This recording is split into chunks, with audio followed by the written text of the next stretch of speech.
The pursuit of power is as old as human history. In ancient times and in various cultures, it was believed that a person's power, indeed their very essence, could be literally extracted through a variety of means. It's time for the Post-Mortem Report, with your hosts Ronald McGillvray and Michael Schotter. Each month, these sultans of speculative fiction take a break from bending reality to ask one burning question. What cool stuff got buried in the social media graveyard while people were busy yelling at each other? Well, there's only one way to find out, so let's dig into it. Hello, everybody, and welcome to the Post-Mortem Report. I'm your co-host, Michael Schotter. I'm Ronald McGillvray. Welcome to episode 15, season 2. The Ocho. That's it. Nice. Who'd have thought? Time flies when you're having fun. Indeed. Yeah. So, things have been very busy and crazy around here these past few episodes with all the StokerCon madness. Be sure to go back and check those episodes out if you folks haven't seen them, because they were great. Yep, don't want to miss those. Yeah, we're back here doing our regular shtick for you folks, but with a twist, because we've got some new things to share with you, which we'll get to in a minute. Big things. Indeed. But in the meantime, how have you been? Good. Things have been, well, good and not so good. I've been continuing on with my exercises that I started, so I'd look good for StokerCon. But apparently I pulled a calf muscle doing jumping jacks. You're doing jumping jacks? Why are you doing jumping jacks? That seems like a very risky proposition.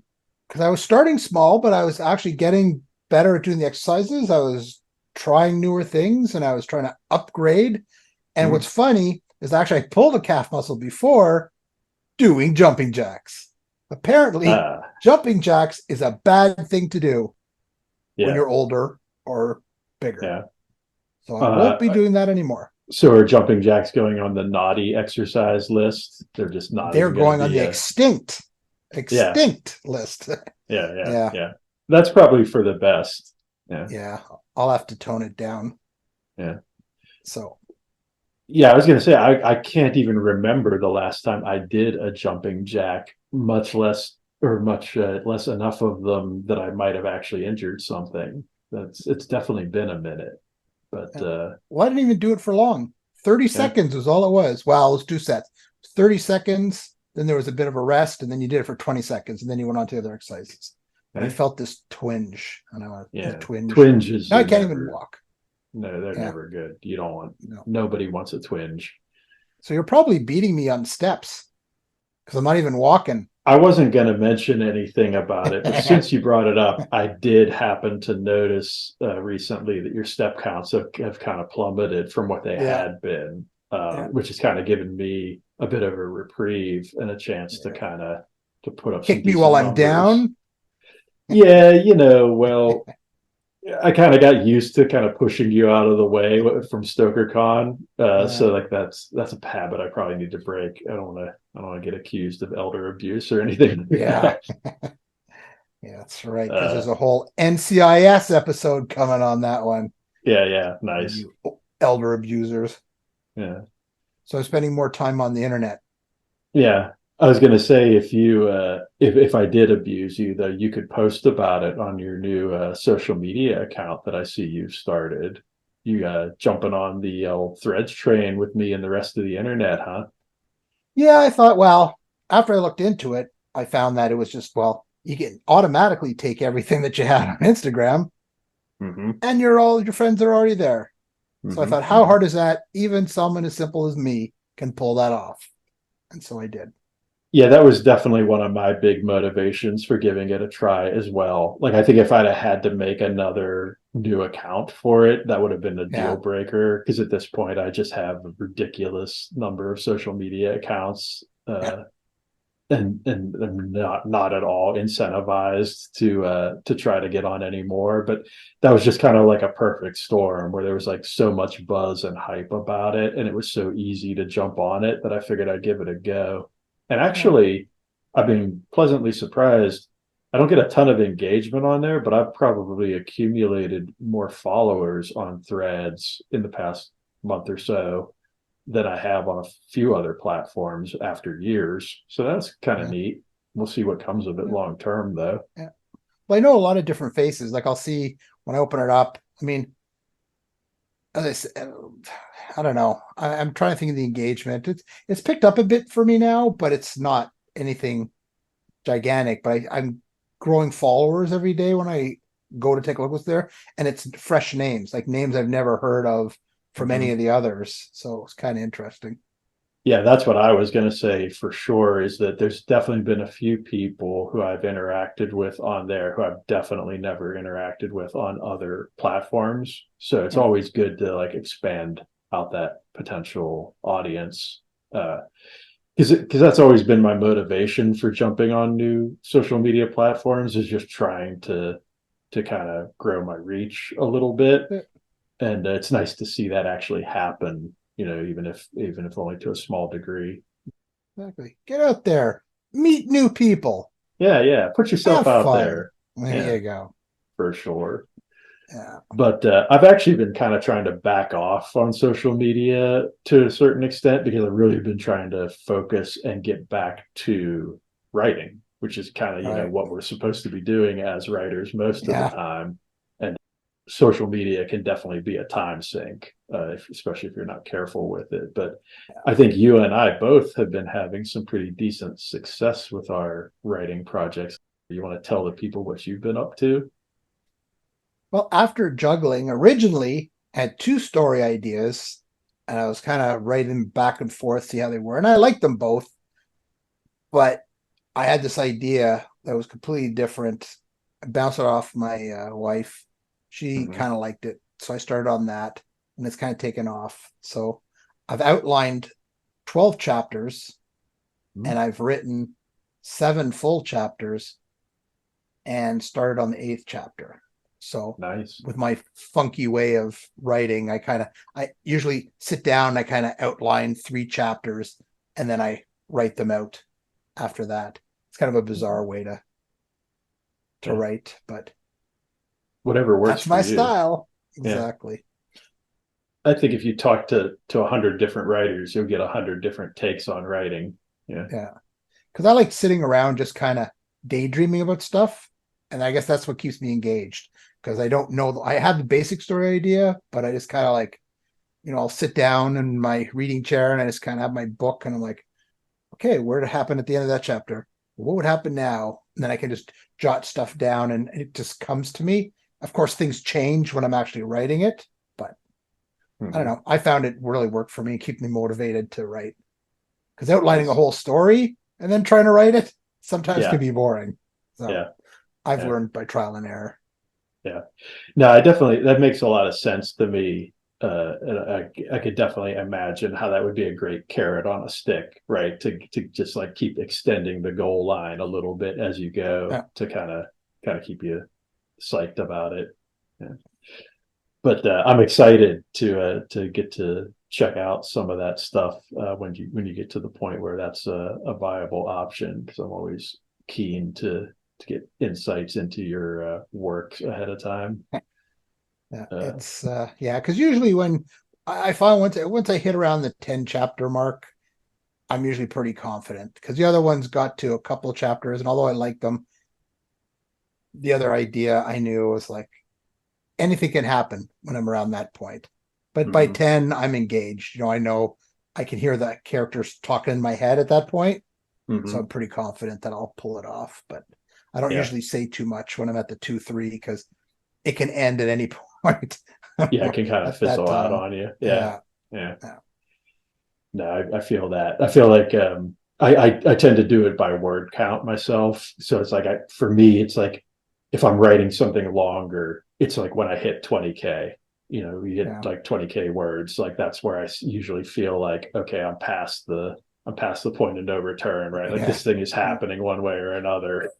Right. Let's see what Yeah. comes of it. Well, at that But point, you've invested a lot of time too. yeah. Although I have completely binned some pretty long things over the years. Like kind of famously binned my first novel way back in the day, which was like 90,000 plus words, just because I wasn't happy with it. But I don't know that I would. I don't know that I'd make a mistake that big these days. I feel like I've learned enough to avoid that sort of scenario at this point. But that was definitely like an interesting scenario to find myself in. It's like, oh, great, I wrote a book. I'm never publishing this. But Your systems work for you because you got quite a few books out. yeah, I'm and speaking of which, got the one that's going to be coming out at the beginning of next year is pretty much done at this point. It's just Wow. sort of polishing and putting some finishing touches on it.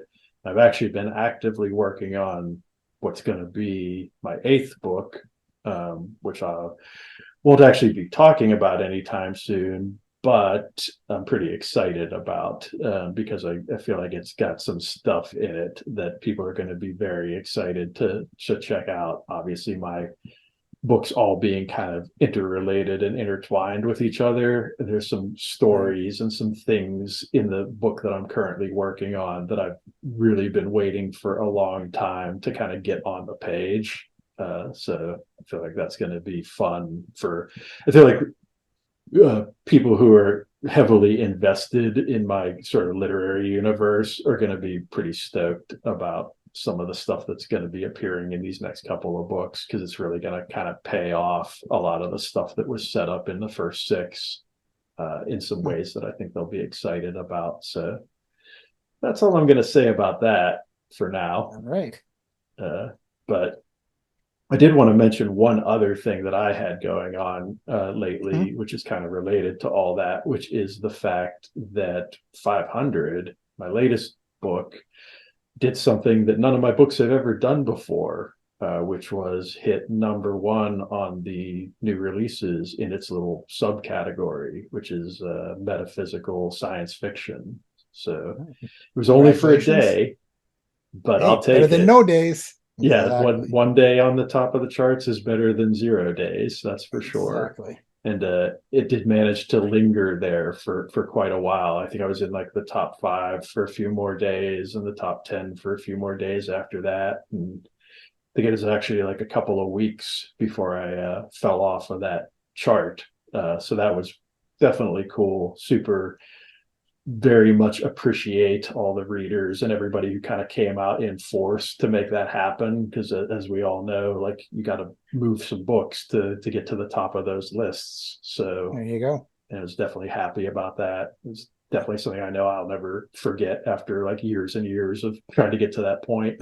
So So your next book stays on the #1 for a week. yeah, Then you'll yeah. forget all about that one. No, you know what?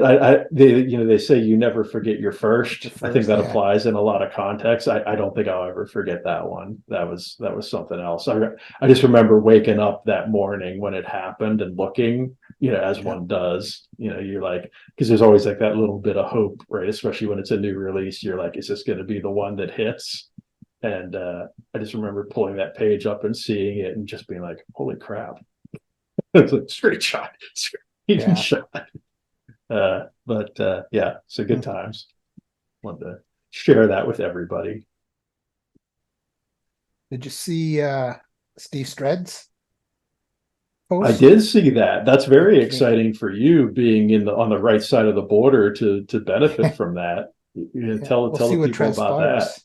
Yeah. Well, yeah. Well, he put a post out, the possibility of a Canadian Horror Writers Association, and I Hmm. was thinking, well, that'd be kind of neat. It's you know, to get a group. It'd be interesting to see just how many Canadians, are out there. I mean, I know several, but to actually get a good count, and have it. And then it would probably work well as like a sort of a marketing block as well, where we Hmm. could, Kind of as a pool group, resources. Yeah. you know, push books together or, push each other's books. It'd be interesting. We'll see what comes up with it. But when I saw it, I was like, wow, because that would be a big undertaking, I would think. Yeah, yeah. Well, I'm sure. Well, I guess I shouldn't say I'm sure, but I would think that they'd probably at least talk to the HWA, right, and try to maybe get some insight from them about like things to watch out for or whatever, in organizing something like that. So, you'd think that there'd be enough precedent and enough information out there that they would have access to be able to really get things off to a good start quickly, right? Because it's like they wouldn't necessarily have to reinvent the wheel unless they really wanted to.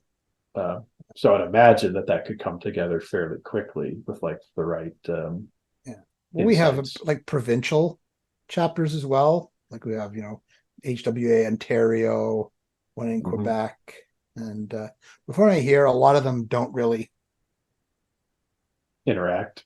Yeah, not a lot of engagement. Because we were talking about, different things in the comments and stuff. And it was like, because we're such a vast country as well. I mean, not that the States isn't, it's huge as well, but it's, you have such a big population, you have big chapters where it's not as big as you guys are more spread out. Yeah. So I think it'd probably be advantageous to do like whole Zoom meetings and do it Canada wide instead of provincially.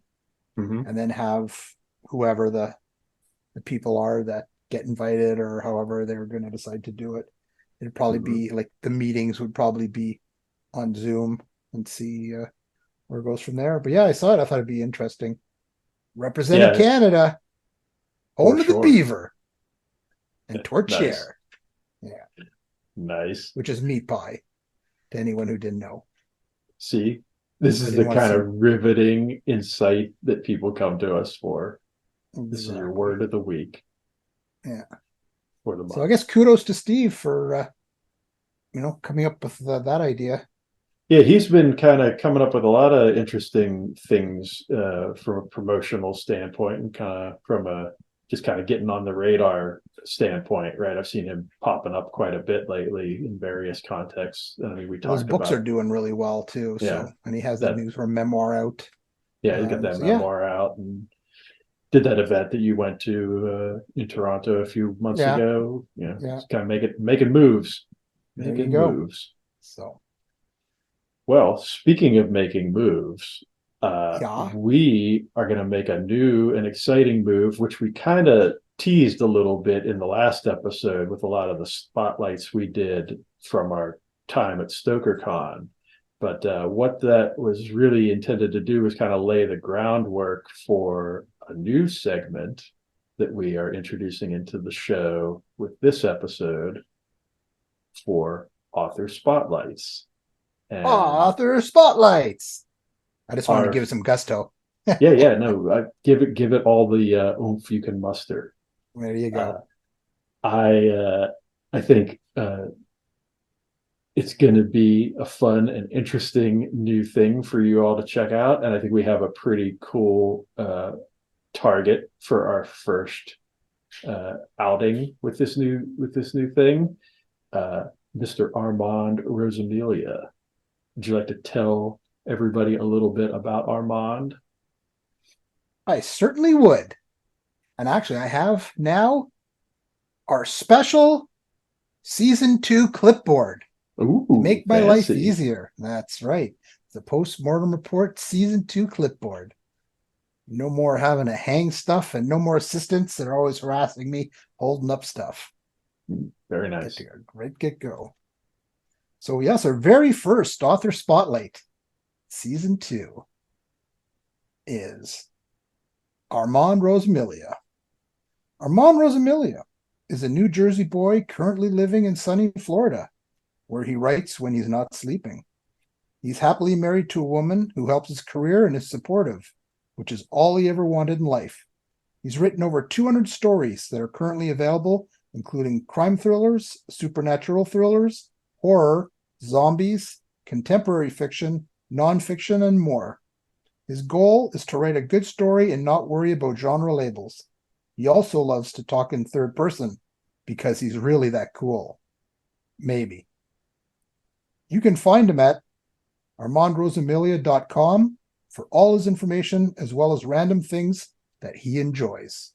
And I'm guessing that we'll have that link somewhere in the bottom. Absolutely, positively.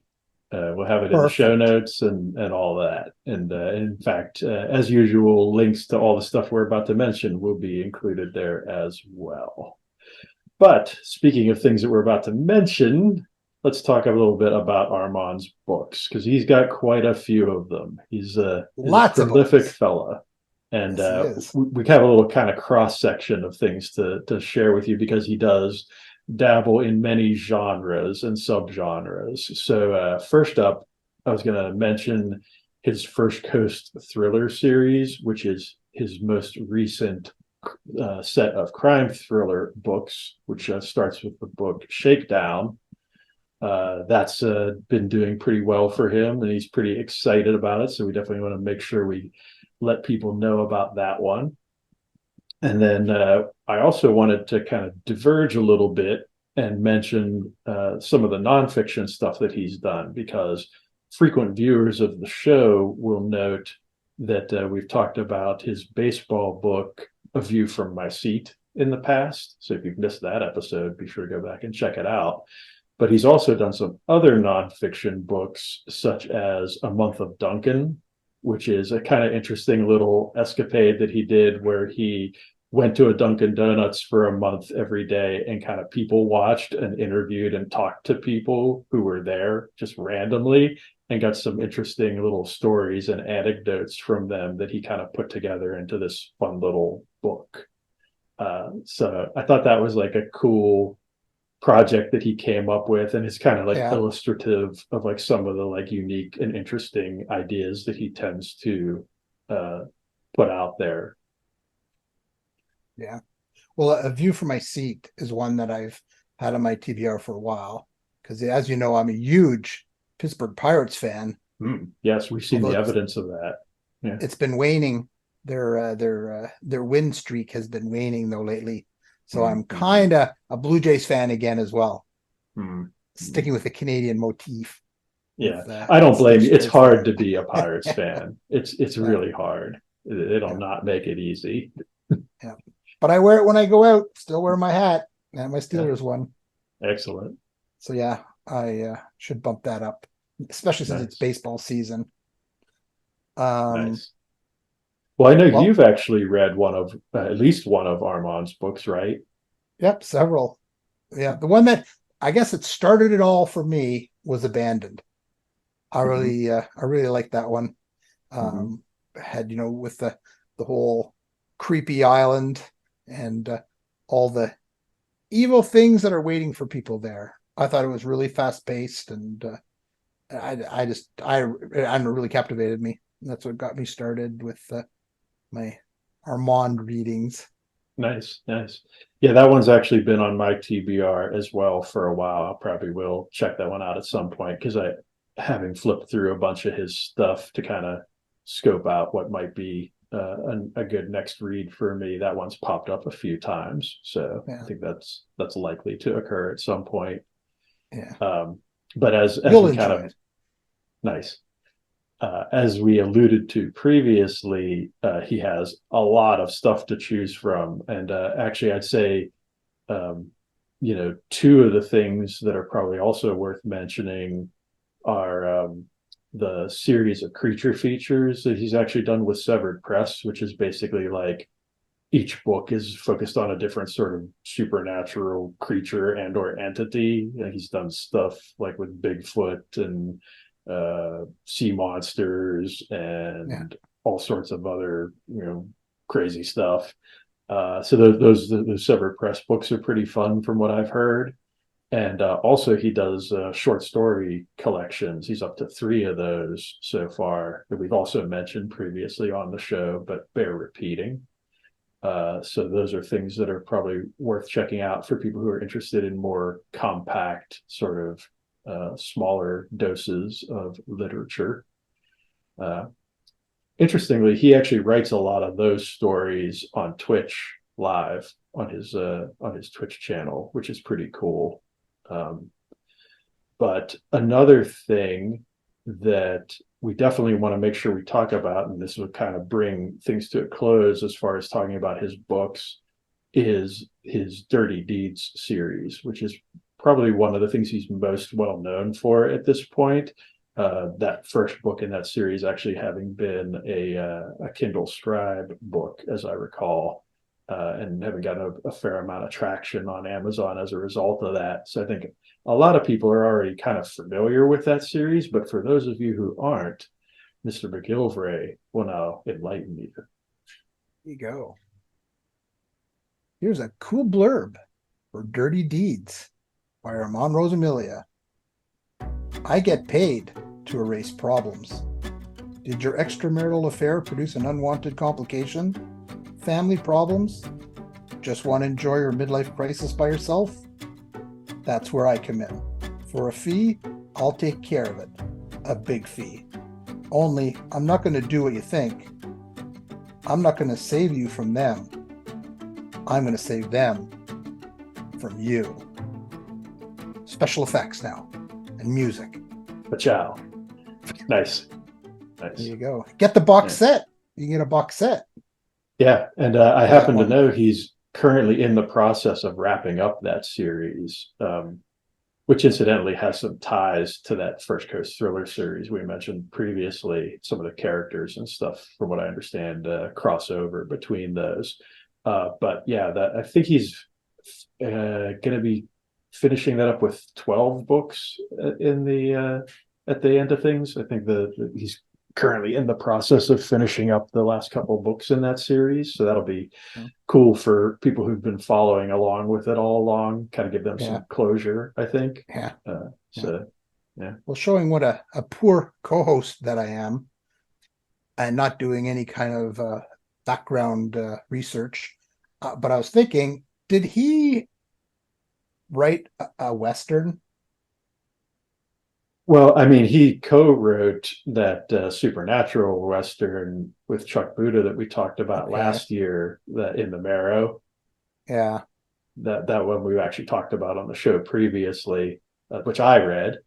But I would imagine at some point he's done at least some other form of Western, whether it's straight Western or supernatural or whatever. But that's one for sure that I know that he did. Okay, because I knew when we were talking, it was just, well, you know how my memory is; it's like useless. But for something triggered, and I thought, and I was pretty sure he'd written it with Chuck Buda, but I wasn't quite sure. But I was going, and he writes westerns too. Yeah. Well, that's the thing with Armand. You could almost just like throw a dart at like a genre board, like whatever you hit, he's probably got at least something that checks that box. Yeah. But yeah, regardless of what genre you're interested in, you can definitely find more about Armand on his preferred social media platform, which is Twitter or X or whatever they're calling it this week. You can find him at Armand Author there. And actually, speaking of social media and kind of finding people online, I thought it might be fun to talk about a little Armand related story, which is kind of tied to how Mr. McGillvray and I met. So as some of you may know, Armand actually used to do a podcast called The Mondo Method, which had a bunch of writing advice and kind of tips and tricks and whatnot for aspiring authors.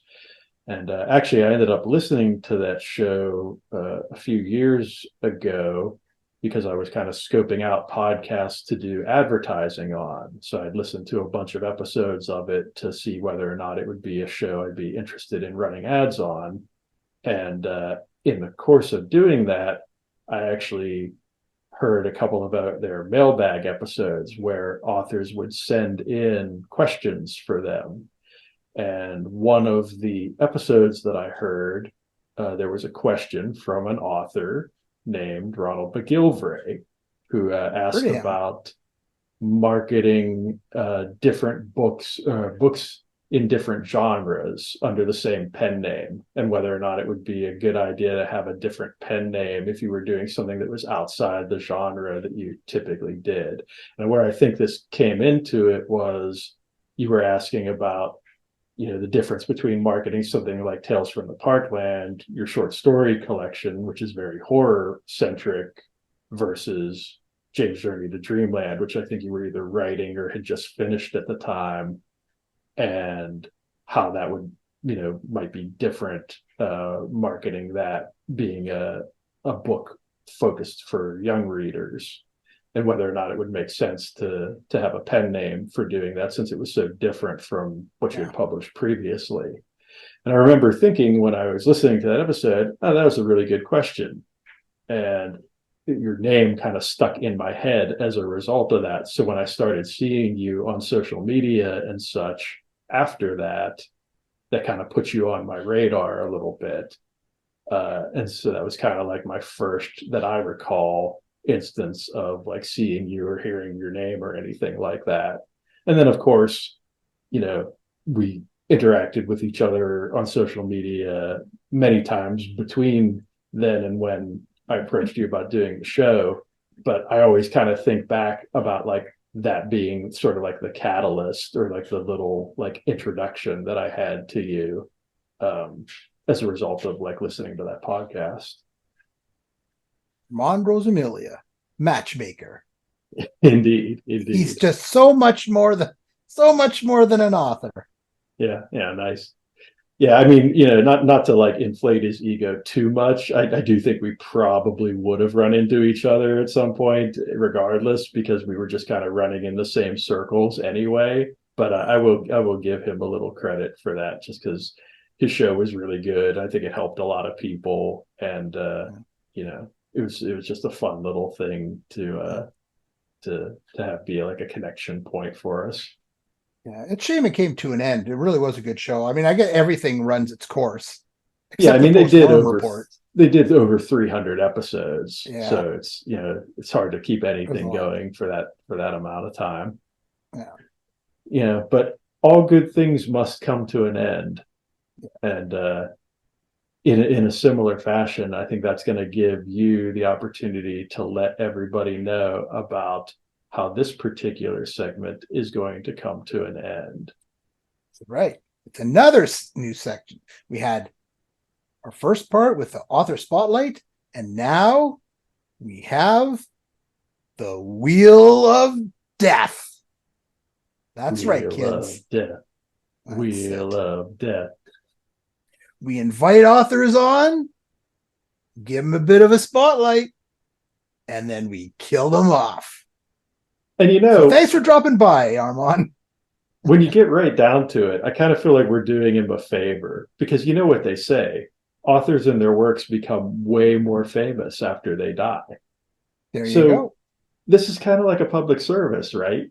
That's us. Yeah. The public service guys at the Postmortem Report. Well, I think it's time to give this puppy a spin. Let's see what happens. Oh, she's going. Spin that wheel. Spin that wheel. It's looking grim. It's looking grim. Ooh. Oh, that's a shame. Explosion. Oh, I love explosions. We're gonna blow them up real good. Thanks for dropping by, Armand. We appreciate everything you've done. Now say goodbye. Indeed. Oh. That's nasty. But in a good way. Yeah. I'm sure it'll be fine. That'll buff out. No problem at all. And even if it doesn't, Armand was nice enough to leave us with some parting thoughts, because he actually shared with us 5 of his favorite things. On the show, we often talk about books, movies, television shows, video games, and music. And we now have those 5 things from Mr. Rosamilia to engrave in perpetuity into this lovely tombstone, which we provided for him. What do you Some think good about choices. that? Pretty snazzy, right? Very nice. Pretty snazzy. Thanks again, Armand. Rest in peace. Indeed.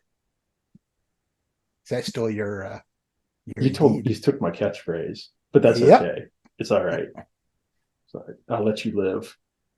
Literally. There you All right. So since Armand was so kind to share his favorites with us, why don't we talk about some things that we've been into lately, as is our way. And let's kick things off with some books. All right. So I actually have quite a few to get through this time. And actually, we may end up splitting this segment across this episode and the next one, just because we have so many to talk about. And it's been a while since we've talked about books because of the StokerCon episodes and whatnot. But we'll see how things go. But first up, I wanted to talk about one of my favorite books that I've read this year so far, which is Cutter's Deep. No, I'm kidding. Keep going. Yeah, I'm totally engaged now. Yeah. I thought that might get your attention. Yeah. Did love that book. Still love it. But another book that I also really liked this year is Below Economic Thresholds by Adam Hulse, which is a very cool, very unique premise.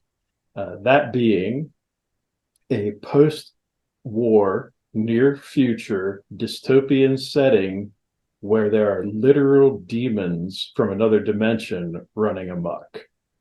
And so you have this interesting sort of combination of class warfare and post-war devastation and struggle, with the additional issues and wrinkles associated with having supernatural entities running around causing chaos and creating issues for people. And one of the things I really love about this book is how matter-of-factly and convincingly he lays out the premise, even in the first few pages, to the point where you just sort of accept it. You're like, okay, this is happening. I'm on board. Let's see where this goes. And I feel like he did a really great job of keeping that momentum going and like continuing to feed information about the world and kind of the premise and what's going on with all of this concept as the story progressed at a very rapid pace that just kind of kept everything moving really nicely. Now, me being me, I have some minor little nitpicks and quibbles about the book just because that's my way, but I think they're very easy to overlook and kind of, dismiss. And if you really want to know about this stuff, feel free to check out my written reviews for the book that are everywhere. But overall, like generally speaking, really strong, really great book. Would highly recommend it to just about anybody, but especially if you're into those sort of subgenres that I mentioned earlier, the whole post-apocalyptic, dystopian, demon type scenario. Give it a look, I would say, for sure. You can't go wrong with Adam Hulse. Nice. Have you read any of his stuff? Yep. Yeah, nice. Any recommendations you'd throw out there? Nope. Off the top of your head?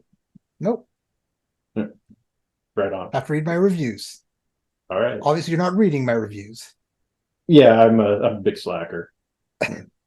Too busy reading other people's books to read your reviews, I have to say. I will talk about one book, though. Yes. What have you been reading? Well, if you like, demons and things like that, as you did in Adam's book, you'd like The Exorcist House by Nick Roberts. Nice. Just finished that one up. Very entertaining. Actually, we met Nick at StokerCon. I was hoping to get a signed copy of that, but he wasn't carrying any books that day, so he was unable to. But I read it on my own, and it was enjoyable. It's um, uh, imagine getting a fixer-upper house that comes with more problems than it's worth. Do those When they problems noticed have demonic origins?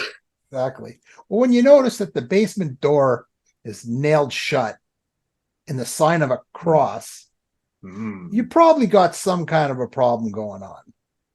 But they laid out money, so they wanted to, do what they could to go make it work, and they opened up that basement.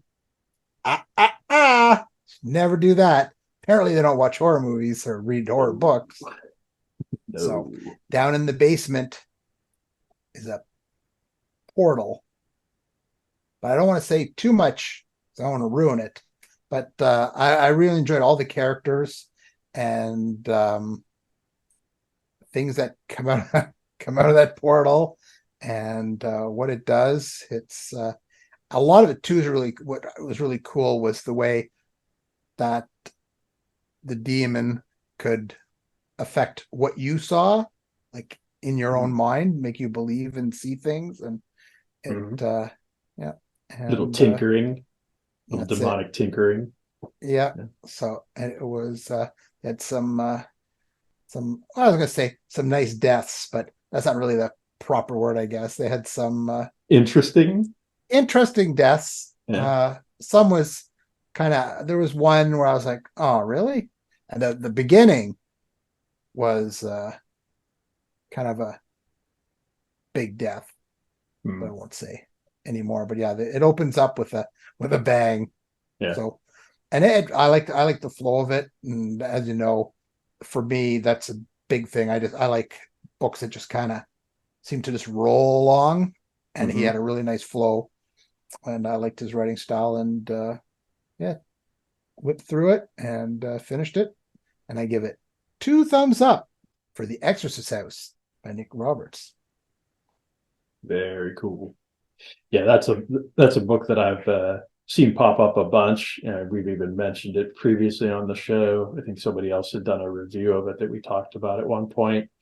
And every time I see it go by, I'm like, oh, yeah, I should probably read that. So that's probably going to be even more likely to happen, knowing that you liked it. There you go. Yeah, great read. So speaking of great reads, and I know this is one you'll be interested to hear my thoughts on, because you kind of put me on the spot a few episodes ago talking about reading my first Brian Bowyer book, Sinister Mix, which I actually finished recently and thoroughly enjoyed. That was a very cool collection of short stories with a bunch of different subgenres represented that really kind of showcases Brian's very adept, very astute storycraft capabilities. One thing that I was really impressed with that book in particular was just the range that he showed in terms of like going from some really subtle, really thoughtful, kind of well articulated, methodical kind of story constructions to some really like breakneck, over the top, bonkers, bananas sort of things, really seamlessly and fluidly, and in a way that almost seemed like almost kind of like uncanny. And that's definitely one of the things I think that really stands out about his style, and like that book in particular, is just the range of it. And I will say for sure, even though there were a couple of stories in there and a couple of subjects that weren't like to my personal taste, right? Like they kind of went to some places that I wasn't necessarily super on board with or comfortable with. Just the quality of the writing was always so good, and like his just craftsmanship was always so high that like it was never really difficult for me to kind of power through even some of those ones that I was a little bit less connecting with. And I think that's always a great sign, right? Like when somebody's prose is so good, or their way of like just communicating the story is so good that like even if you're not fully on board with it, you're still like right there and like willing to go the extra mile and kind of get through it. But I will also say there were far more hits than misses for me in terms of like my own personal taste. And there were a couple of those stories that really hit hard for me. I think like probably one of the hardest hitting ones, which I won't spoil at all, but there's like one near the end of the book called Deliverance, where it's like this guy who's trying to track down his missing daughter that he has like a psychic connection with. And I thought that was like one of the coolest, like neatest, most like original ideas for like how to interpret something like that I've seen in a while. Like that one really stuck with me and like hit really hard. Interestingly too, ended up being like a very brutal story and like probably something that wouldn't have necessarily been to my personal taste, except for the fact that it was just so well done and so like clever and cool the way he did it. But I could say that about like many of the stories in that book. I think that book is a real banger, and people should definitely check it out if they haven't already. Yeah. He writes, his style is like lightning speed. Mm-hmm. Like he just is like, it's like a Gatling gun. It's just blah, blah, blah, blah, blah, blah, blah, blah, and you're like just exhausted, and the kills are fast and furious. It's just I'd never read anything actually quite like it before. On my first read, I was quite enamored with his style. Started snapping up his books. Yeah, I think that's a great starting point. I mean, like, you know, I feel pretty confident in saying that like there's going to be, if you're a horror fan, there's going to be something in that book that's going to hit hard for you. It's just a question of what that will be, kind of depending on what your personal preferences are. Yeah. He's another one that, you know, you can't really go wrong with a Brian Bowyer book. Yeah. Just like Adam Hulse. Nice. Well, I'm going to throw you a bone actually. Uh-huh. With Adam, it was The Growth. Oh, okay. Yeah. Is what I read. It was good. Well, I wasn't going to give you a hard time about it because I know you have trouble remembering stuff sometimes. Exactly. But I figured if you did read it, it might pop into your head at some point. Yeah. So if you're a fan of The Blob, you'll love The Growth. Nice. Excellent. Just in case you're thinking I was a liar. Liar. No. Oh yeah. But well, speaking of fact and versus fiction, you read something nonfiction recently, didn't you? Yes, I did. Just to make sure I get it, say it perfectly.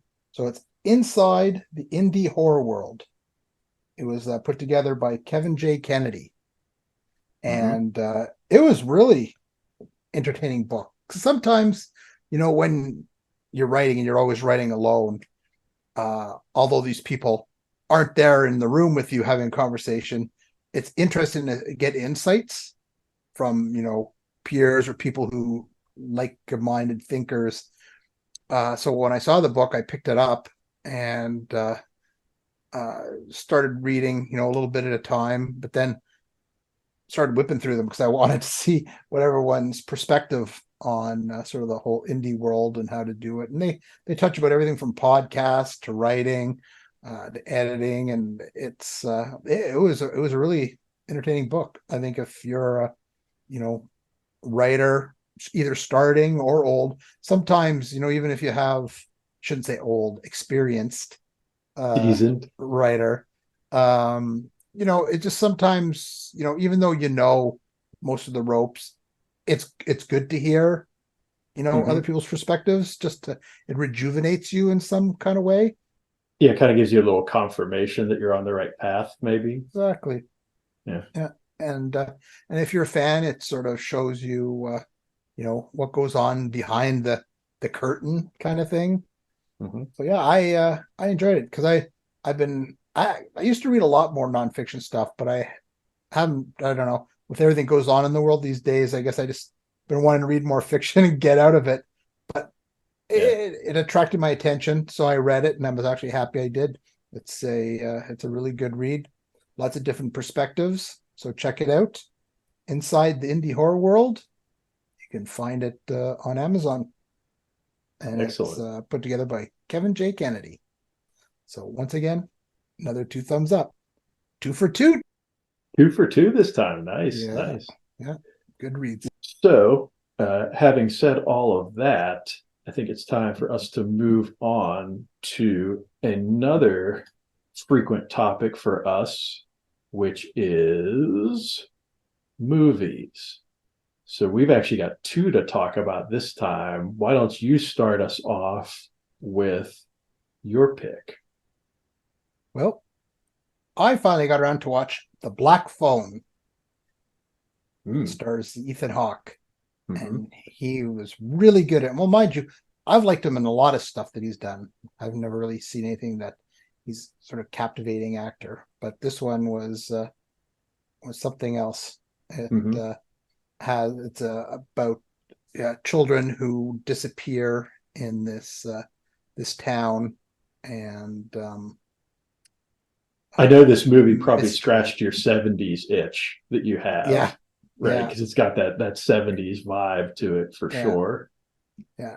They sort of the mystery of what happened, who's taking them, and you have one young boy that you're sort of following while all this is happening, and then unfortunately he's abducted and he's thrown into a cell, so to speak, and there's a phone. Yes, a phone which is not connected to anything. No. Which starts ringing, which lets you know that this is a sort of paranormal, supernatural sort of tale, which I think is pretty safe to say, right? That's not a heavy spoiler or anything. People kind of saying a bit more. That. So So I guess it becomes kind of a mind over matter or a mind game after that, because you have I don't think we want to say too much more beyond that. Yeah. And the young man. And there is the sister, though. Yes. The sister definitely factors into things, but also in a way that we probably don't want to spoil. But she doesn't give up on her brother. She's a good sister. She's actually set her up well, because at the beginning too, she's always, apparently they have a really good relationship, because she was always standing up for him and stuff. So it kind of led to, she was kind of like determined to help find her brother. But I wasn't, I was looking forward to seeing it because I'd heard a lot of good things, but I'd been let down several times in the last couple of weeks on movies that I was psyched to see that didn't live up to the hype. And this one certainly did. I really enjoyed it. It was actually even better than I thought it was going to be. So I would say, if you haven't seen The Black Phone, definitely check it out. I really enjoyed it. I really liked it. And that's saying something, because that sort of subject matter is definitely tough for me. Like that's sort of a the whole like child harm, child abduction thing is not something that I'm typically on board with, unless it serves like a really important purpose in a story. But I will say it did end up working for me. I did end up liking it quite a bit. If I had any sort of complaint or any sort of criticism about the book or about the movie, I would say I was a little bit like thrown off by some of the dialogue that they had the kids delivering. Felt a little almost too adult and too like sophisticated for me. It was like they were talking as if they were like middle-aged people instead of talking like they were kids sometimes. That's true, but you weren't around in the 70s. We all spoke like that in the 70s. I was around in the 70s, and you were not, Fibber. Yeah, fibber. I am not a fibber. I'm not a crook. See, that tells you I was around in the 70s. There you go. But anyway, so like, again, me being me, I'm gonna throw out the one caveat or the one issue that I did have with the film, but that was easy for me to overlook, and I really didn't think that happened like egregiously or too frequently. There was just a couple of moments where I'm like, those sentences are very complex for an 8-year-old, or like that I just didn't quite fully buy that, like some of that dialogue would just pop into a kid's head in that situation. But again, really minor quibble. really like the Yeah. movie. It's quite good. People should definitely watch it. It's just one of those things that kind of popped out and stuck in my head. But the pinball player was a bit overzealous in his violence. Yeah. Well, especially when he's like wailing on that one kid at the beginning, like in the playground fight. Yeah, that was pretty intense. Although I've seen some fights like that back in the day, so that wasn't like totally unprecedented. I feel like. Well, there's always those videos, right? That go around on YouTube. It's like if you were a kid in the '70s, you shouldn't be alive, right? Yeah. It's like all the stuff that happened to us back in the day that Yeah. just wouldn't fly now. But yeah, I don't know. Like I really, really liked the movie, and I really thought they did a good job of nailing like the feel and the vibe of the era for Yeah. sure. Like I think that's definitely one of the things that really stands out about it. Yeah. And like I said, I had to almost struggle to think of like something to critique about it, which is where the dialogue thing came from. But that's like I say, in the grand scheme of things, a pretty minor complaint, I would say. Um, but Go see it, yeah, definitely would everybody. recommend it. Definitely check it out. I think we both give that big thumbs up. Yes, definitely. Very satisfying ending. Like I said before, even if you're kind of bothered by the whole like child harm, child abduction thing, I think the movie's like good enough and well done enough that you might be able to look past that, even if that's kind of like an issue for you as it is for me. Um, However, there was another movie we saw which had its own potential trigger warnings, depending on what gets under your skin, but that I also thought was quite good, which is Knock at the Cabin. What'd you think of I that one? enjoyed it. I enjoyed Yeah, it. I thought Dave Bautista blew me away. Like his acting was he actually been pretty good in almost everything I've seen. yeah. I was gonna say I kind of fell in love with him as an actor a few years back, seeing a movie called Bushwick, which I don't think a lot of people have seen. But it definitely really, I think, showed off his range and his like ability to like really portray a convincing like dramatic role, in addition to being kind of like you know the sort of tough guy that he's kind of known Hulking for being. Yeah, hulking uh, figure. yeah, yeah. But like in this film, I thought he just really absolutely killed it, like crushed Yeah. it, knocked it out of the park. I actually would not be at all surprised to hear him like getting some talk like around awards time, because I think that performance is definitely like worthy of it, I would say. Well, he sort of played way off his normal character or what people would perceive him to be. And he Yeah, really pulled it off. yeah, absolutely. So I think we can talk a little bit about the premise without giving too much away. But again, this is one of those ones where we kind of have to be a little bit careful, because I feel like the big hook or the big twist of it is kind of integral to enjoying it.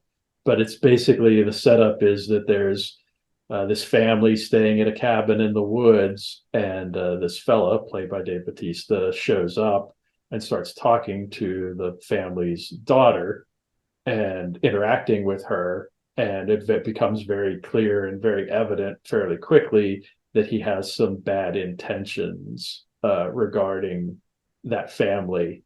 But for reasons that become apparent later on in the film, that will leave you questioning whether or not those intentions are actually as bad as they initially seem to be. It was an undercurrent of menacing. He played it down, but even when he did, it was such a menacing vibe, you Mm-hmm. know? When And I I should think, mention they do knock at the door. yes, as advertised, there is Yeah, there is much knocking at the door. yeah, much Um, knocking. but I think that's why the casting of him is so great, because he is such a like formidable, like imposing, intimidating presence just naturally, Yeah. that I think like it made it very easy to give him that vibe and that like sense of like, oh, this is like a guy you probably do not want to mess with. But he also kind of is speaking in a way and talking in a way and acting in a way where it's very clear that, even though he could have done, a lot more than he ends up doing or that he does in the beginning of the film, uh, you know, the way that juxtaposes against his sort of physical presence is really compelling, because you're just sitting there the whole time going like, is this a bad dude? Is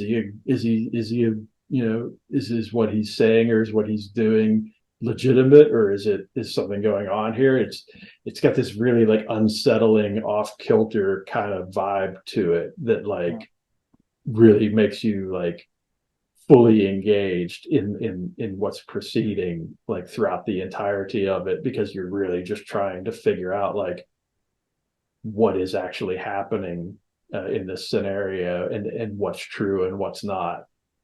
We keep waiting to see if Yeah. like a switch is a switch going to go off. Mhm. I'm not going to say if anything does or not, but that made it sort of nerve wracking too. It was like, okay, here he is playing this way, but is a switch going to go? Is like, are we going to see completely different side? Yeah. You'll Yeah. have to watch to see though. Yeah. Yeah. And I think again, like it's one of those things where it's hard to talk about any of the details of the film without like ruining it completely. So it's just one of those things where you always just have to recommend it to people, and be like, hey, if you like horror, if you like, you know, just really unsettling, kind of psychological, kind of thought-provoking concepts, I think this is a movie that's definitely worth, seeking out and watching. That's what I will say. And definitely I would say a good return to form for M. Night Shyamalan, who's obviously heavily involved in that film. Like that's definitely the best thing from him that I've seen in quite a while. So, with all of that said, let's talk about some more things for your viewing pleasure and switch over to television shows. And actually, I just have one really quick thing that I want to mention for TV, which I happened to see when I was recently on vacation a couple of weeks ago, before we're recording this, which is the new History Channel show Dark Marvels, which is basically like their take on, or a new take on Marvel, a new take on modern Marvels that focuses on contraptions and devices that were used for harming individuals. And to give you an example of how that works as a show premise, the episode that I saw, which I believe is the first one, was all about the origins of the electric chair.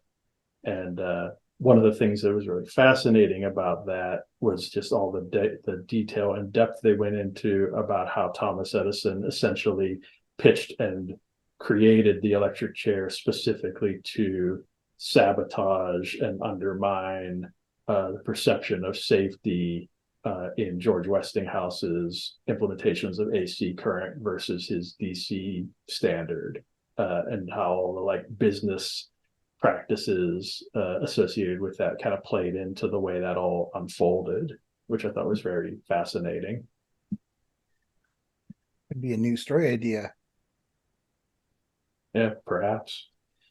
Yeah, I don't know if that's a show that I'd actually watch like repeatedly or go out of my way to watch, as I think it's a little bit on the disturbing side. But I think like that episode that I happened to catch was pretty compelling and pretty intriguing. It'd just be a question of whether or not that would be the case in repeated viewings. It's hard to say. It's like business can be deadly. Yeah, exactly. So I haven't seen it. Is it on Netflix or History Channel? History Channel. It's a new series airing now, so I don't think any of the streaming services have it yet. I think that's a TV kind of viewing thing, more so than I think we have streaming. History. I'll have to check.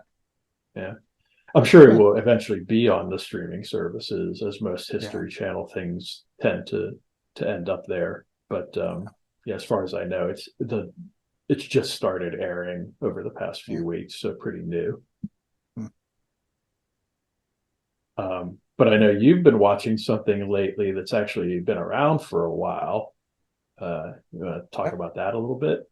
Well, I'd watched it years ago. I actually even have the DVD set, Mm-hmm. and I don't even know how it came up, but we were talking about something. I think we'd finished watching a series, and my wife had mentioned that, you know, she wouldn't mind watching, something historical of the West. And I said, how about Deadwood? Mm-hmm. And then, of course, she saw that Timothy Oliphant was in it. So she says, I'll give it a try. So I figured, well, we watch a couple episodes because I think what started was the movie was out Mm-hmm. for Deadwood, Yep. which wrapped it all up because they'd ended the series. Mm-hmm. And I wanted to watch that. So I figured, well, the way my memory is, I guess I can watch the whole series again, get Yeah. myself up to speed, and then watch it. Because for me, I can watch. If years go by, I can watch it, and this is like it's like watching it new with me. Yeah. So Yeah. we started watching it. It has Ian McShane in it as Mm-hmm. Timothy Oliphant Swearingen. plays Bullock. It's a Yeah. Surgeon. Yeah. Um, Swearingen, one of my favorite, like sort of villainous characters in a TV show. I'd say he really plays that up to the hilt. yeah, almost like in Cabin in the Woods. It's or Knock at the Cabin in the Woods. Knock at the Cabin. Yeah, It, that's it a different was one. Yeah.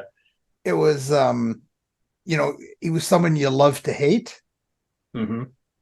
He kind of he could be nice, Yeah, that's what I was going and to he say. could He had also some be dynamics to him. very evil. Yeah. Exactly, very Yeah. multi-dimensional.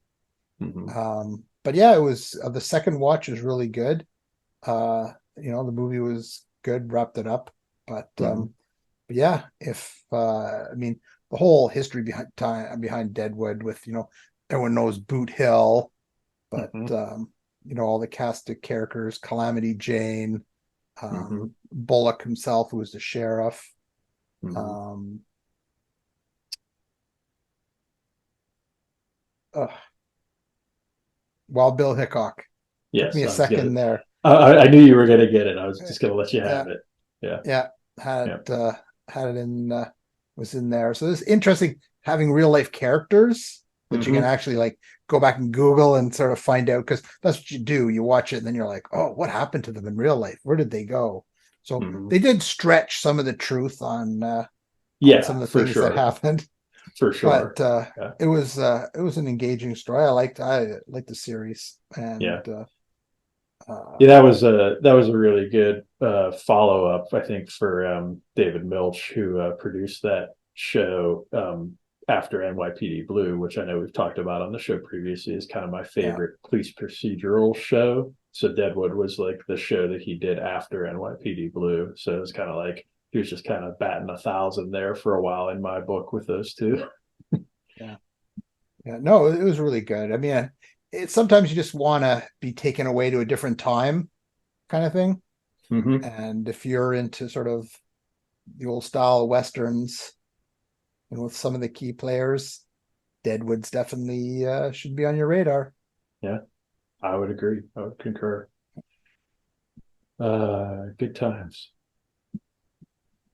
So, in the interest of keeping things moving, let's talk a little bit about video games because I have been playing a game that I have been waiting for over 20 years to play, It's a which long is time. yeah, it's another game that we've mentioned previously on the show.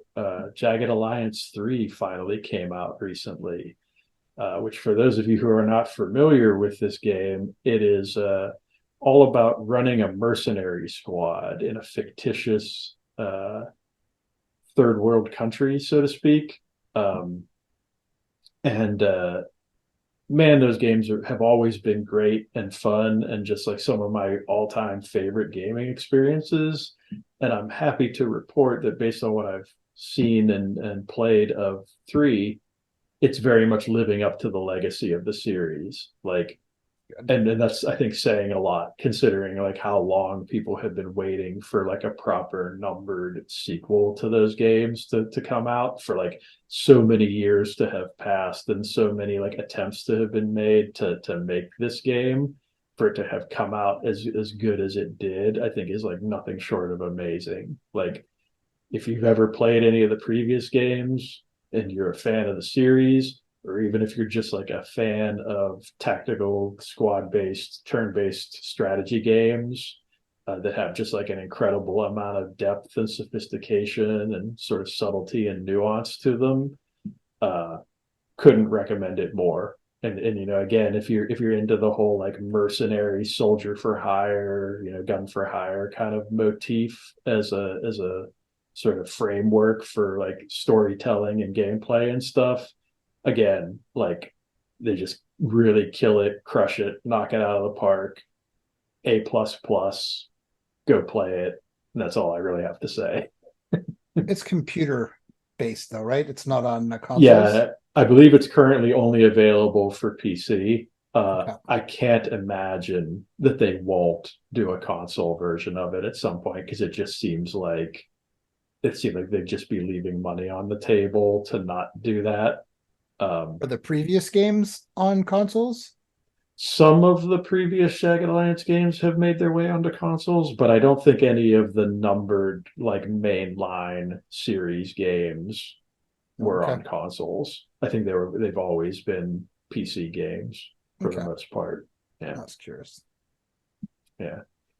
And I think honestly it kind of does make sense that that's the case, because being strategy games and being like so detailed and in depth and kind of sophisticated in their like interface and like the things that you actually do, like managing inventory and like navigating the world map and moving your units around and issuing orders and stuff like that, like I just think like mouse and keyboard is such a good interface for doing that. Like, I'm sure you could make all of that stuff work on a console controller, but it really does feel like a PC game. Like even the new one, I could absolutely imagine playing that game with a controller, but I feel like mouse and keyboard is the way I'd always want to play it, just because it feels like that kind of game, right? It feels like a mouse and keyboard game to me.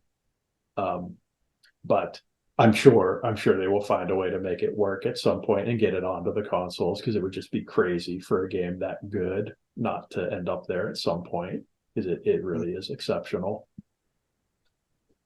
But unfortunately, I know, sadly, you have not really been playing anything lately. You want to let everybody know why that's the case? Because I'm sad. Yeah. Yeah, I haven't been able to play anything lately. Nothing new. I mean, I don't even know what's out there. It's just with my new job that I have, it's been taking up a lot more time, and then working on the new book is taking up a lot of time. And of course, working on our podcast, it's just there's just other priorities, and unfortunately, I haven't. I haven't even been able to play World of Tanks, which is already set up and ready to go. It's been months since you've played that, right? Yeah. It's I've not played literally anything. I've just been busy. Plus, now that I'm with my new schedule, I'm sort of kind of been tired at the end of the day, and my wife said, like, why don't we watch something? So I've been actually, spending some of the time watching movies or Deadwood, after dinner kind of thing. So I'll pick it up at one point. But anyone out there, World of Tanks, still a good game. I will return. Yes, much like Patton or what is it? It was MacArthur, wasn't it? Yeah. Yes. I will say too, even myself, like I haven't gotten to play as much of Jagged Alliance as I would like, just because I haven't had a ton of free time either. It's just that game was so anticipated and very much like something that I was looking forward to for so many years that like Yeah. it was just one of those things where I like had to carve out a little bit of time to like at Yeah. least experience some of it because I just couldn't not do that. But I definitely feel you as far as that goes, as far as trying to like make the time for things. But as far as like energy levels go, I think we can talk about something in our last segment here that might help pump your energy level up a little bit, which is your music pick for this episode. You want to let everybody know what that is? Yeah, sure. Well, I'd actually did a post on it. I was going through my albums and I pulled it out, and it was just like a wave of nostalgia kind of came over me. And I wasn't gonna actually post it at first because I thought I don't know what people are gonna say, but apparently there's still a lot of fans out there. I'm so happy you did. It's Miami Vice soundtrack. Yeah, I didn't know how it would go over, but it was. There's still a lot of love for it. I mean, the Jan Hammer, this. I mean, I don't know. I don't know what people would think about it now if you're just starting to listen to music now and you heard it for the first time. But at that point, it was the coolest. Plus the montage of Miami, the flamingos. It was just like, I'm not going to do it. I just about did try to do the theme, but I knew I'd butcher anyways. But it was so cool at the time, and it still rings in my head. And the show was, of course, really cool. It's probably dated now. I haven't seen it in a long time, but I actually watched some of the first season recently, and I felt like it still held up pretty well. I feel like there's really, just some quintessentially cool aspects to that show that just have like stood the test of time, for sure. That's good because I don't see it streaming anywhere, which is really odd. Yeah, I would imagine it's probably on Peacock because that was an NBC Maybe. show back in the day, and they seem to have all those old shows now. But I couldn't. I'll throw that up on the screen if I can find it, but I would imagine that that's where it is these days. But I mean the song. It was like so many hits came off it. I mean, Phil Collins, of course, was a big one. You Belong to the City by Glenn Frey. Glenn Frey. It was like such a haunting song. It just seemed like the music went along. I mean, well, it was like almost mini videos because music videos were just starting, and they were the scenes when the music was playing. If like it was a bar scene, and then like Phil Collins drum, boom, boom, boom, would come in. It was everything pumping. But oh, I mean the whole In the Air Tonight, driving in the car at night sequence is like so legendary, right? Like you're never gonna make anything cooler than that. I don't think it's possible. Like you break the cool-o-meter. Yeah, because that's what they did. They basically brought music videos onto TV and kind of made it. It was a like stylish show kind of thing. Yeah, and surprisingly substantive in parts too, I would argue, because there are some interesting plot lines and the concepts and stuff explored in that show, especially for the time that it was made. There was a lot of stuff that they addressed and kind of there were a lot of places where they went that like a lot of other shows didn't even try to go to until much later. I feel like they kind of like broke some ground there in that way. Yeah. Did you ever walk around in shoes without any socks? Maybe for a minute, maybe for like a hot second when that was like a trend. There's definitely like some Miami Vice influenced fashion choices that may have occurred at some point in my youth. And they Better Be Good to Me, Tina Turner song, bring it out because that was Tina Turner being a loss that we've all just experienced. You can watch that montage and relive her song. She was really at her height there, when the 80s came. And because that was right around like Thunderdome time and all of that. Really revived her career. Great soundtrack, great show. Wish it was streaming somewhere where I could see it, but Nice. There you go. So Miami Vice. How about you? What do you got? Well, I've been making a little bit of an effort in recent episodes to try to integrate some more modern music in because, we have a tendency between the two of us to kind of go to the vault a lot and try to like dust off a lot of classics and what have you. So I really wanted to talk at least briefly about what I think is probably my favorite album of this year so far. Because I do kind of go out of my way to listen to new stuff and try to track down cool and interesting things. And I wanted to mention this one, which is the new album from the band Temples, which is called Exotico. And one of the things that I really like about this album is that to me, it's a great example of an album that sounds very cohesive, where all of the songs on the album kind of have a similar vibe and feel to them, such that they actually feel like they're part of a whole, right? It's not just like some random collection of songs that really have no kind of continuity to them. And while this definitely is not like a concept album in the traditional sense of like songs that literally flow into each other and are like very explicitly connected to one another, I definitely feel like, this is a great example of an album that just feels like a complete work and like something that had some effort put in to make it all feel like it belongs together and wasn't just like, you know, cobbled together like randomly. And so that really, I'm a big fan of the album format. Like as much as I like and enjoy singles and sort of like one hit wonders and stuff like that, I really like the idea of being able to just put on an album and listen to it from beginning to end and have like an experience and have an ebb and flow of like that listening experience and like you feel like you're almost going on a little bit of a journey that the band's taking you on. And I feel like this album is a really good example of something modern that does that really well. So I wanted to give it a little bit of a shout out. I'll have to check it out. I know you sent me the band info. Yeah, I was yeah. planning to listen to it, but I did not.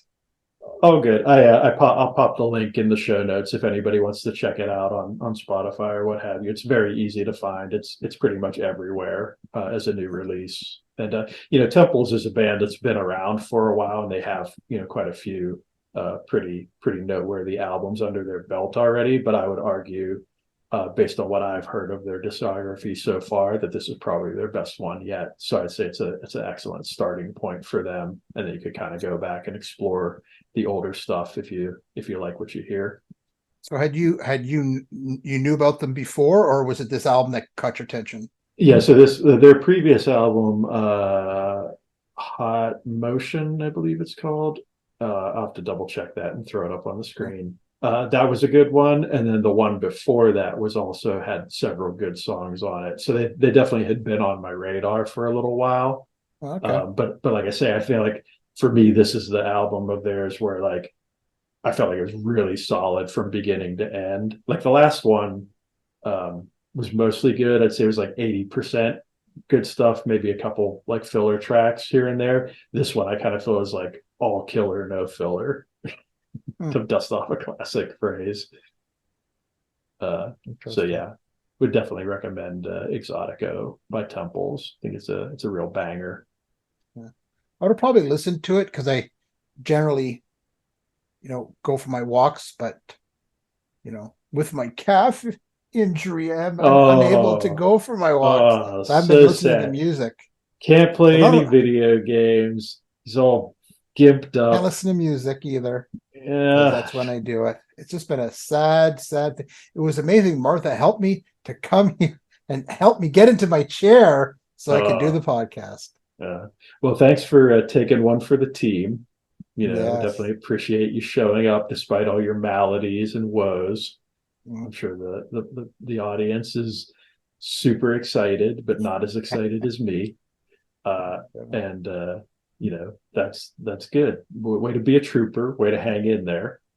But I think that is actually going to bring us to the end of this, our first new episode of season 2. I feel like it went pretty well. You pretty happy about things? Yep. Shout out to our dearly departed Armand Rosamilia, thanks for dropping by. You blew Yes. up real well. Yeah. Thanks for being a good sport about getting murdered and stuff. Yeah. Yeah. Yeah. And, go out, purchase his books. hmm they're way more valuable now. There you go. I'll sell you Good some times. signed books. Yeah, nice. Yeah. All right. So, any closing thoughts you have for the nice people before we get out of here? Thanks for dropping by. We'll see you next time. Congratulations, you just survived the post-mortem report. For more information about the show, the hosts, or the things they talked about, visit our official website at postmortemreport.com. And always remember, good posts never die.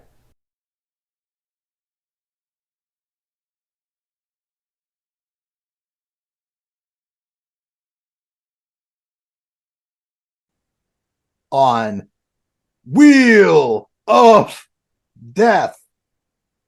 Bye. I think they might frown on us, like trying to ape the Wheel of Fortune thing, but we'll see. We'll try We to can get cut by. that. Yeah. Good times.